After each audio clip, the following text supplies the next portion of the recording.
नमस्कार, knocking-news.com में आपका स्वागत है। मैं हूं गिरिजेश वशिष्ठ। आज हम बात करेंगे क्या भारतीय जनता पार्टी खत्म हो रही है। जी हां, चौंकने वाली बात भले ही लगेगी, लेकिन आज हम समझने की कोशिश करेंगे कि किस तरह से भारतीय जनता पार्टी खत्म होने की तरफ बढ़ रही है। वो कौन से फैक्टर हैं जिन्होंने भारतीय जनता पार्टी को नेतृत्व के स्तर पे, भारतीय जनता पार्टी को विचारधारा के स्तर पे और भारतीय जनता पार्टी को नीतियों के स्तर पे खत्म कर दिया है। दल बदल के जरिए भारतीय जनता पार्टी में जो हो रहा है और बाकी चीजें जिस तरह से काम कर रही हैं उस पे बात करेंगे और ये समझने की कोशिश करेंगे कि भारतीय जनता पार्टी क्या सच में बची है या ये मोदी शाह की एक प्राइवेट इंटरप्राइजेस टाइप की पार्टी है जिसमें उन दोनों के अलावा किसी की कुछ नहीं चलती, कोई संविधान नहीं है, कोई नीति नहीं है, कोई भी नियम नहीं है। अब आ रहे हैं कमलनाथ। कमलनाथ अभी मध्य प्रदेश में चुनाव लड़े बीजेपी उनके खिलाफ, और उनके खिलाफ जिसने चुनाव जिताया शिवराज सिंह ने, वो शिवराज सिंह दिल्ली के चक्कर लगा लगा के परेशान हैं। उनको एक सम्मानजनक जगह नहीं मिल रही है जिन्होंने कमलनाथ को हराया। और कमलनाथ भारतीय जनता पार्टी में अपने बेटे समेत शामिल हो रहे हैं और जल्दी ही कमलनाथ को राज्यसभा से या कहीं और से या लोकसभा का टिकट देकर संसद में बुला लिया जाएगा और मंत्री बना दिया जाएगा और शिवराज सिंह टापते रह जाएंगे। वसुंधरा की भी राजस्थान से एक तरह से देखा जाए तो छुट्टी कर दी गई है। इसी तरह से छत्तीसगढ़ का हाल भी आप देख रहे हैं। ये मोटी मोटी चीजें हैं, लेकिन अगर इस पूरी कार्यशैली पर जाएं तो ये ठीक वैसा है कि जैसे मेरा अगर किसी कबड्डी टीम से मुकाबला होने वाला है और मैं अपनी टीम के खिलाड़ी उनकी टीम में फिट कर दूं, क्योंकि भारतीय जनता पार्टी पूरी बदलती जा रही है। अब भारतीय जनता पार्टी के अंदर भारतीय जनता पार्टी का नाम बचा हुआ है, भारतीय जनता पार्टी का झंडा बचा हुआ है और चुनाव जीतने के दांव पेच बचे हुए हैं। लेकिन भारतीय जनता पार्टी की मूल विचारधारा एकात्म मानववाद दीनदयाल उपाध्याय का कहीं गायब हो गया है। किसी भी सच्चे भारतीय जनता पार्टी के विचारधारा वाले आदमी से अगर आप पूछेंगे तो वो कहेगा कि भैया पता नहीं पार्टी कहाँ पीछे छूट गई है, बस हाँ जीत रही है ये पक्का है। अगर आप देखें तो एक आंकड़ा है, वो ये कहता है कि 303 जो एमपी हैं लोकसभा में भारतीय जनता पार्टी के, अभी उनमें से 134 एमपी ही बीजेपी के नेटिव हैं। मतलब 303 में से सिर्फ 134 ऐसे हैं जो भारतीय जनता पार्टी के लोग हैं।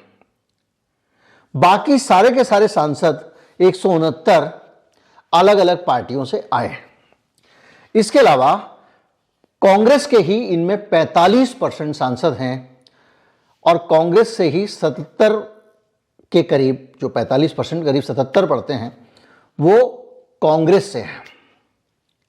यानी संसदीय दल में जो बीजेपी की पार्टी है, जिस विचारधारा को लेकर बीजेपी चली थी, उस विचारधारा से पार्टी कहीं दूर, और वहां पर कांग्रेस के लोग संसद में बैठे हुए हैं, दूसरी पार्टियों के लोग बैठे हुए हैं और वो भारतीय जनता पार्टी के तौर पे देखा जाए जिनका ना तो कमिटमेंट है, जिन्होंने ना तो भारतीय जनता पार्टी को खड़ा करने के लिए काम किया, जिन्होंने ना तो भारतीय जनता पार्टी की विचारधाराओं को, विचारों को और मूल्यों को आगे पहुंचाया, जो आज भी भारतीय जनता पार्टी और आरएसएस का जो कोर वर्कर है, जो गली गली मोहल्ले मोहल्ले में जाके काम करता है, जिसकी गांव गांव तक पहुंच है, उसकी तरह मेहनत भी नहीं करते हैं।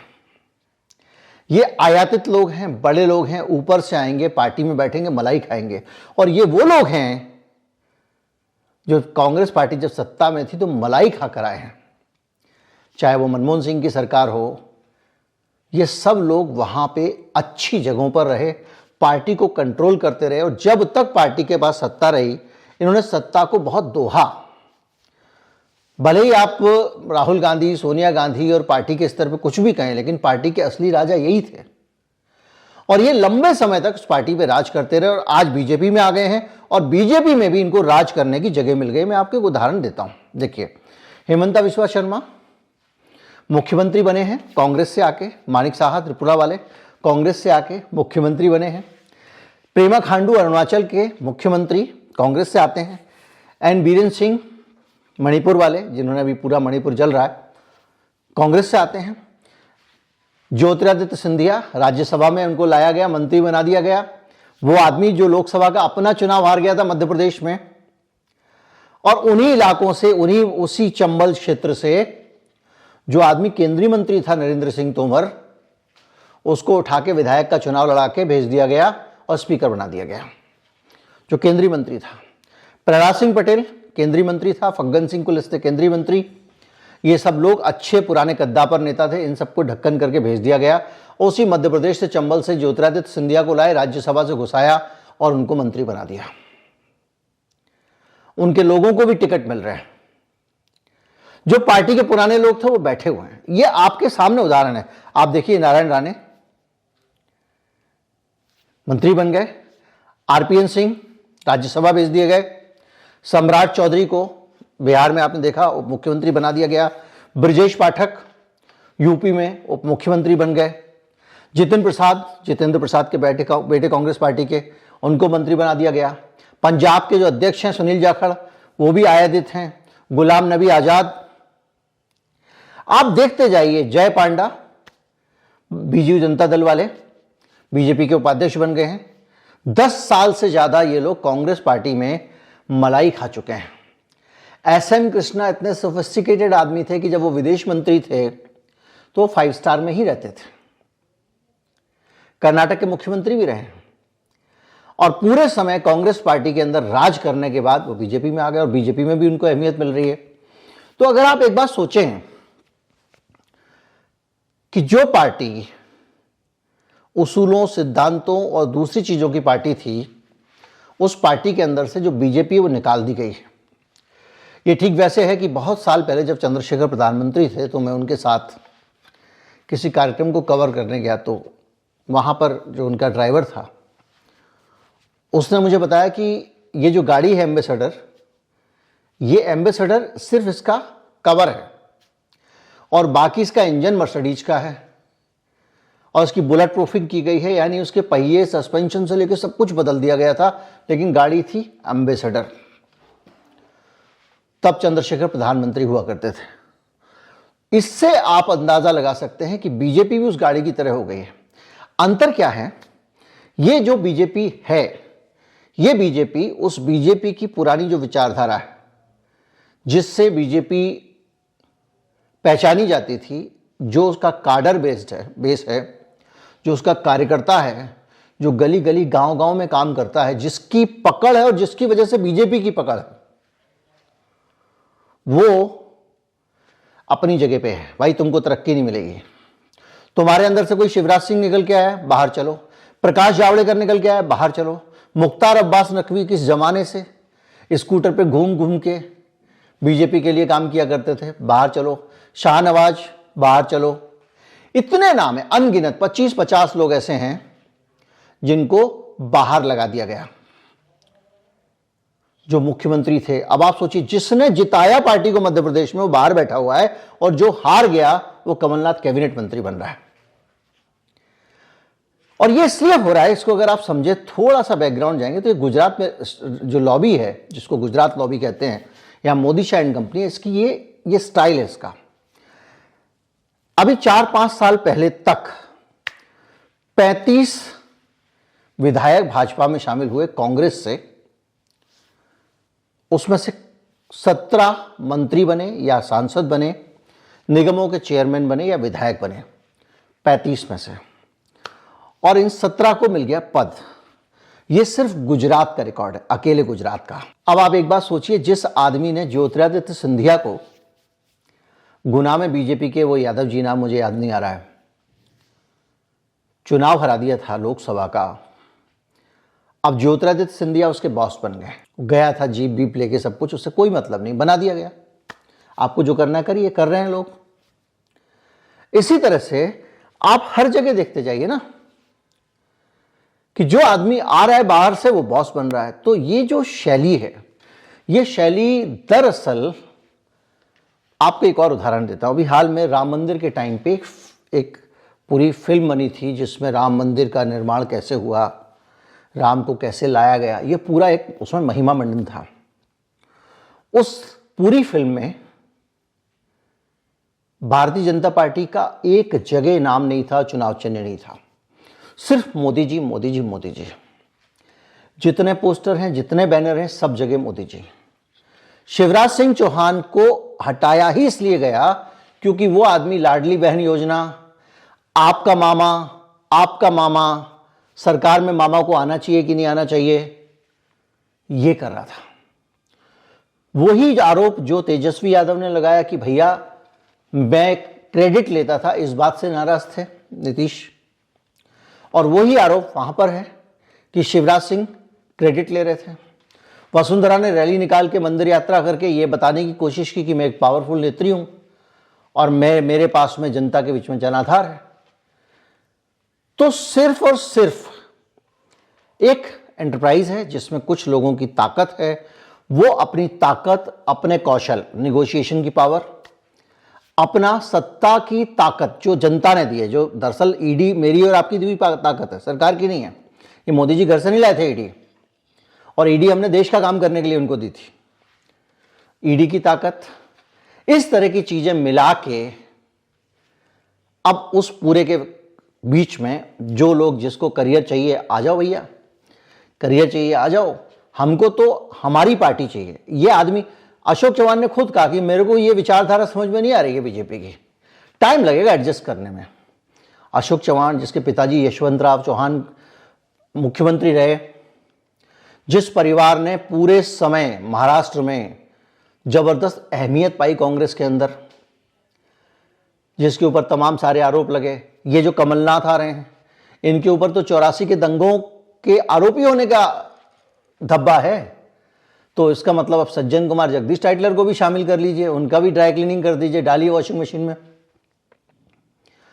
तो जिसके ऊपर जो तोहमतें रही हों, उसका वैचारिक प्रतिबद्धता न रही हो, जो वैचारिक रूप से बीजेपी के खिलाफ रहा हो, और जिसका जमीन पे काम ही ना हो, जो कि बीजेपी की खासियत है, उन सब लोगों का बीजेपी में स्वागत है। इसलिए स्वागत है क्योंकि वो लोग, अगर उनको कहा जाए अभी आज की स्थिति में, आगे भविष्य में क्या होगा ये कोई नहीं जानता, क्योंकि ये जो उस पुरानी कांग्रेस के नहीं हुए जिसने कमलनाथ को तीसरा बेटा कहा जाता था इंदिरा गांधी का, तो भविष्य में क्या होगा पता नहीं। लेकिन आज की तारीख में इनको कहा जाए कि भाई दो झंडे हैं, एक झंडा मोदी जी का, एक झंडा भारतीय जनता पार्टी का, कौन सा पकड़ोगे? एक ही पकड़ना है। पकड़ कहीं मोदी जी का पकड़ेंगे, भारतीय जनता पार्टी जाए भाड़ में। यह स्थिति है। आप विचारधारा के स्तर पर देख लीजिए, किसी भी स्तर पर देख लीजिए, ये जो आप एंटी हिंदू और एंटी मुस्लिम जो सेंटीमेंट की बात होती है, ये बीजेपी की विचारधारा नहीं है, ये राजनीतिक दांवपेच है चुनाव जीतने का।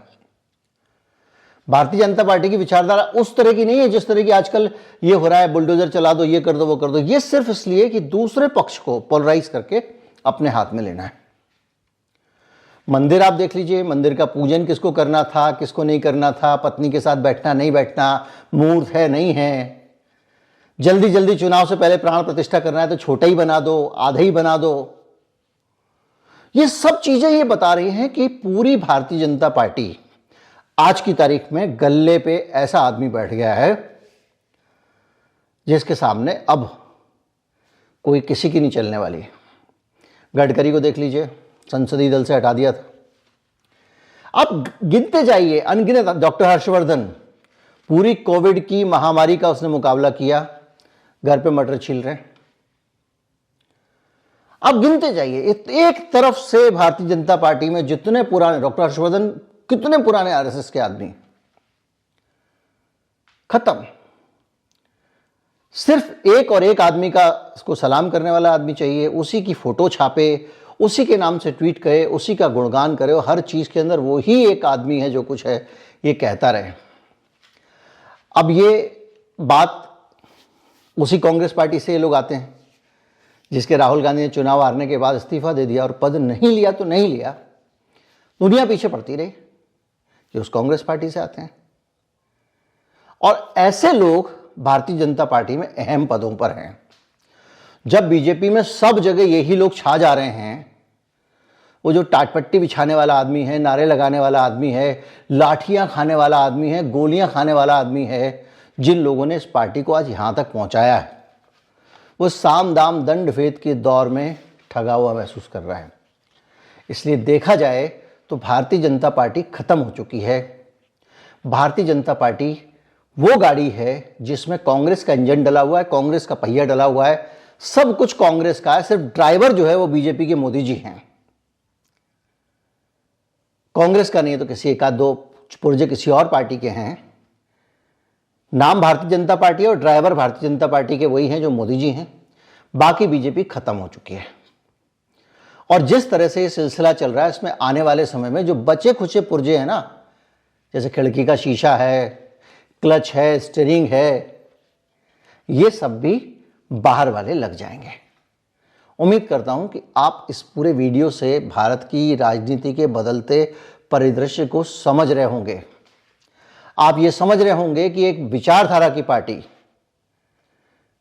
जिस पार्टी को, जैसे सीपीएम है, तबाह हो गए, बर्बाद हो गए सीपीआई सीपीएम, कॉरपोरेट से चंदा नहीं लिया तो नहीं लिया। दूसरी तरफ बीजेपी भी विचारधारा वाली पार्टी मानी जाती थी, केडर बेस्ड पार्टी मानी जाती थी, जिससे लोग विचारधारा से जुड़े हुए थे। आज उस पार्टी में अहम पदों पे, अहम जगहों पे और अहम स्थितियों में जिधर देखो उधर वैचारिक प्रतिबद्धता वाले लोग नहीं, मौका परस्त लोग, अपॉर्चुनिस्ट लोग बैठे हुए। अब ये किधर जाएगी राजनीति, क्या होगा, इसका अंदाजा सहज लगाया जा सकता है कि अगर 2024 का चुनाव मोदी जी पूरी तरह से सुरक्षित निकाल ले जाते हैं, तो इस देश में ये जो लीडरशिप है ना आसपास वाली, इसको तो मोदी जी के अलावा कुछ दिखेगा नहीं। इसको ना तो बीजेपी की विचारधारा दिखेगी, ना देश का संविधान दिखेगा। 1 पॉइंट प्रोग्राम, एक झंडा। बचा सकते हो तो बचा लो, आप ही के हाथ में, देश के हाथ में। उम्मीद करता हूं वीडियो आपको बहुत कुछ संदेश देने में कामयाब हुआ होगा। ज़्यादा से ज़्यादा लोगों तक पहुंचाए, चैनल को सब्सक्राइब कर लें। और ये तो आरएसएस बीजेपी के लोगों के लिए भी समझने वाला वीडियो है। नमस्कार, जय हिंद।